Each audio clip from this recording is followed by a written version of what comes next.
वसीम कदम बा कदम उसकी तरफ बढ़ा। अनीश फिर से दूर हो रही थी। ये क्या बदतमीज छोटी ये है, दरवाजा खोलो। आया यार, तुमने अभी मेरी बदतमीज छोटी ये देखी ही कहा है? कहो तो देखा दो। लुकिंग ब्यूटीफुल, मी ने कहा दूर रहो मुझसे।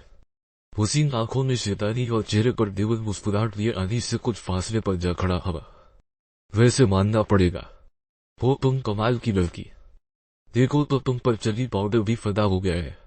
वो अनीश की आंखों की तरफ देखकर कहने लगा, देखो मुझे जाने दो, नहीं तो मैं प्रिंसिपल साहब को बता दूंगी। बता लेना, पहले मुबारकबाद तो देती जाओ।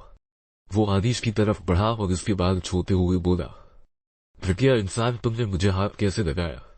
ऐसे अब की बार फिर वैसी ही हरकत थी। अनीश ने अपनी टांग घुमाकर वसीम के बैठने पर देव मारी। वो तवाजन बरकरार न रख सका और जमीन पर गिर गया। इसके गिरते ही अनीश ने इस पे फूलों, लातों और भुंसों की बरसात कर दी। तमीने इंसान, मुझे छवा, तुम्हें तो मैं छोड़ूंगी नहीं। वसीम ने दोनों हाथों से अनीश को धक्का दिया और संभल कर उठ खड़ा हुआ। यो बच, अब देखता हूं कैसे बचती हो तुम मुझसे। अनीश पीछे को जा गिरी। वसीम चलता हवा अनीश के करीब हवा और झपकर उसके बाल मिट्टी में पैर कर दिए। अनीश दर्द से तड़प उठी, आंखों से आंसू निकलकर दाल पर बह रहे थे। दार्गन, पहले तो सोचा था कि तुमको डराऊंगा क्योंकि तुम नोनी का शिकार हो, पर अब मैंने अपना इरादा बदल दिया है। तुमने मुझ पर हाथ उठाया, इनाम तो बनता है। वसीम ने अनीश का स्कार्फ खींचकर दूर फेंक दिया। अनीश जोर से आवाज लगा रही थी, हेल्प, कोई है? Police, help me. और मुसलसल हाथ चलाकर उसकी कोशिश नाकाम बना रही थी। वसीम अनीश के हाथों को पकड़ने की कोशिश कर रहा था जो मुसलसल इसको धके गए थे। अनीश जितनी भी बहादुर होती तो एक लड़की अंदर से डर रही थी और वसीम को धक्का दे रही थी। वसीम अनीश के स्कार्फ की तरफ बढ़ा, उसके हाथ बांध सके। अनीश भागकर दरवाजे की तरफ बढ़ी के बीच रास्ते वसीम ने उसे पकड़ लिया और इसके दोनों हाथ कमर के पीछे बांध दिए और फिर जमीन पर धक्का देता उसकी तरफ बढ़ा। अनीश चीख रही थी कि बचाओ, पुलिस, दरवाजा खोलो, पर इसकी आवाज कोई भी नहीं सुन रहा था क्योंकि सब स्टूडेंट ग्राउंड में थे और साउंड सिस्टम पर फरवरी में नगमे पड़े हो गए थे। वसीम इस पर झक रहा था और अनीश शिद्दत से अल्लाह को याद कर रही थी, अल्लाह जी मुझे बचा ले, मेरी इज्जत बचा ले, कोई तो मेरी आवाज सुन लो। जरा हो, तुम्हारी दोस्त खतरा में है यार, पुलिस, कोई तो आ जाओ। तुम घटिया आदमी, मुझसे दूर रहो, मेरे करीब मत आना। अनीश पैरों के बल पीछे होती उसे दूर रहने का कह रही थी और दिल में अल्लाह को याद कर रही थी। कोई सुन रहा है? पुलिस, इस भेड़िए से बचाओ, कोई तो आ जाओ। अनीश रो रही थी और आवाज दे रही थी। इससे पहले कि वसीम अनीश के साथ कुछ करता धार से दरवाजा खोला। वसीम डर कर पीछे मुड़ा जहां एक लड़का मुंह ढके हार पॉकेट में डाले खड़ा था। एमएस, जो प्रिंसिपल के ऑफिस आया था। आज बीच था तो सब स्टूडेंट, टीचर्स और प्रिंसिपल ग्राउंड में थे। इसे यह अच्छा मौका लगा अपना काम करने का। एमएस ने सिपाही कैमरा ऑफिस में ऐसी जगह लगाया जहां उसे कोई देख न सके और एक चप टेबल के नीचे चिपका दी, इसकी बातें सुन सके। उसे पता था आज का मैच अनीश जीत चुकी है। अपना काम खत्म करने के बाद दिल अपनी गर्ल को देखने को क्या। वो कॉरिडोर से गुजर रहा था कि उसे कुछ गैर मामूली सा एहसास हुआ। सारी क्लास के डोर ओपन थे, बस एक का बंद था और अंदर से किसी के चीखने की आवाजें सुनाई दे रही थी। वो एक सेकेंड में दरवाजा तोड़ चुका था। सामने का मंजर देखकर उसके अंदर आग भड़क उठी और फौरन समझ गया कि क्या होने वाला था। वसीम इस लड़के की सूख आंखें देख डर गया जो वसे से उसे देख रहा था और एक हाथ की मुट्ठी बंद की जिससे हाथ की लगी उभर आया। आगे बढ़कर एक पंच वसीम के नाक पे दे मारा। वसीम के नाक से खून बने लगा और इसके बाद एनएस ने घुमसों मकौन से इतना मारा कि वसीम के नाक, मुंह से खून और आंखें सोच गई। एनएस को यह सोच हस्ताल डरा रही थी कि अगर वो थोड़ी देर कर देता तो आगे सोचना ही इसके लिए सुहान वो था। वो एकदम जुनूनी हो गया और पहले से ज्यादा मारना शुरू कर दिया। अनीश आंखें फाड़े सामने देख रही थी पर अब इससे भी डर रही थी जो वशी बना सामने वाले का सर दीवार में मार रहा था। तेरी हिम्मत कैसे हुई इसे छोड़ने की भी बोल, बस फिर। वो उसका सर दीवार में पटक रहा था कि अनीश ने उसे मना किया, वो मर जाएगा। डर से आवाज हलफ से नहीं निकल रही थी। वसीम कब का बेहोश हो गया था पर अनीश का जन्म कम नहीं होता था। वसीम के सर खून पानी की तरह बह रहा था। तीसरी बार वो उसका सर दीवार में जोर से मार रहा था कि अनीश की चीख निकली।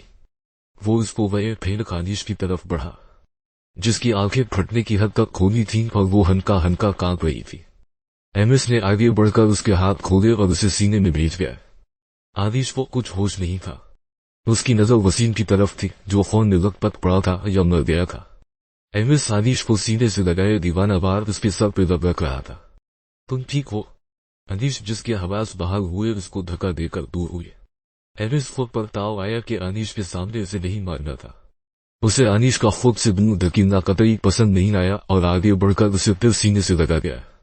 इसे पता था कि अनीश अभी तक अपने हवासों में नहीं रहे। तब तुमने उसे बम मार दिया। वो मर गया। अनीश लड़खड़ाती आवाज में उसके सीने से लगी बोली। उसने अनीश का चेहरा सामने किया और उसके तल पे लब रख दिए। अनीश भड़क कर दूर हुई और हैरानी से उसे देख रही थी। तुम वही हो जिसने कत्ल किया था? अनीश को इस लड़के से बेतहाशा डर लगा और इसकी सूख आंखें देख बाहर भागने को थी कि एमिस ने इसका इरादा भाग उसे दीवार से लगाया और आंखें गाढ़े वारन किया कि आज के बाद मुझसे दूर जाने की हिम्मत भी मत करना। अनीश इसकी गिरफ्त में कांपती बेहोश हो गई। एमिस मुस्कुरा पड़ा। मेरी जनवरी बली, बस इतनी सी हिम्मत थी और झुककर इसकी पेशानी पर बोसा दिया। कान में लगे आरे से किसी से कुछ कहा। जैसे ही बाहर से किसी के कदमों की आवाज आई, माविया अंदर आया और साथ इसकी दोस्त भी थी, जो अनीश को काफी से न आता देख पीछे आई थी कि रास्ते में सब माविया से टकराव हवा। माविया देख अनाया कर रहा था और बात जरवा से कर रहा था कि आप दोनों किधर जा रही हैं? वो सर, हम अनीश को ढूंढ रही है। अनीश फेस वाश करने आई थी, पर अब पता नहीं किधर है। चले, मैं भी आपके साथ चलता हूँ। उनको अंदर आता देख अनीश खड़ी से कूद गया। उसे पता था कि अनीश की दोस्तें उसे धर ले जाएगी। जरवा और अनाया तड़प कर उसके पास आए और इधर माविया वसीम की तरफ। उसे वसीम की हालत देख अफसोस नहीं हवा, उसके साथ ऐसा ही बना था। अनीश को लेकर वो घर आ गई और माविया ने वसीम के दोस्तों को बुलवाया कि उसे ले जाए। राबा बेगम ने बेटी की हालत देखी तो तड़प कर आए और उनसे पूछा कि निशा को क्या हुआ है। जब और अनो सब जान चुकी थीं और इस शख्स के लिए दिल से दा कर रही थीं जिसने अनीश को बचा लिया। जब राबा बेगम को बताया तो वो बहुत हुए और अल्लाह का शुक्र अदा किया जिसने इनकी बेटी की इज्जत रख ली। वो अनीश को कमरे में सराकर कंबल दोस्त करती अनाया और जरवा को लिए नीचे आए और उनसे सब एक बार फिर से पूछा। बेटी के मैच जीतने की खुशी भी मान पड़ गई। इनका सोच सोच कर खून खुश हो रहा था कि जब मुल्क साहब को पता चलेगा तो कितना परेशान होंगे। अभी सोच ही रही थी कि मुल्क आज जल्दी धरा गए। अवैस मुल्क ऑफिस में थे कि उनका दिल घबरा रहा था, जैसे कुछ होने वाला हो। आदिल चौहान ने इनको घर भेज दिया कि वो सब मैनेज कर लेंगे। मुल्क साहब भी घर आना चाह रहे थे कि आज बेटी को सरप्राइज दे दे। उन्हें यकीन था कि अनीश ही आज का मैच जीतेगी।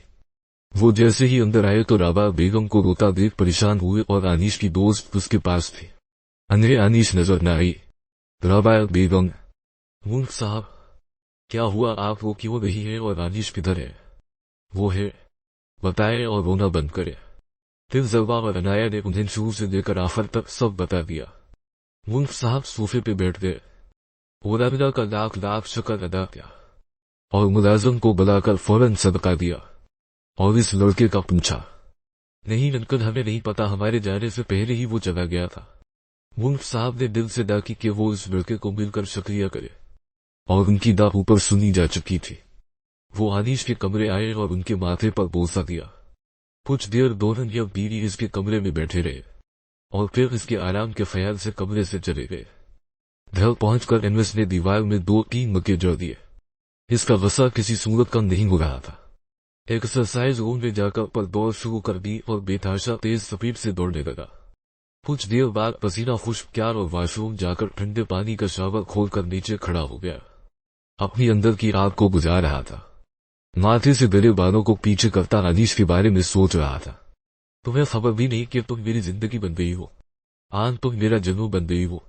आज तुमसे मुलाकात के लिए आना पड़ेगा कि मेरा दिल गवारा नहीं करता कि तुम्हें कोई और देखे भी। कुछ सोचकर उसने जीन का नंबर बनाया और कुछ जरूरी हदायत देकर कॉल बंद कर दी। एक पुरस्कार सी मुस्कुराहट छा गई।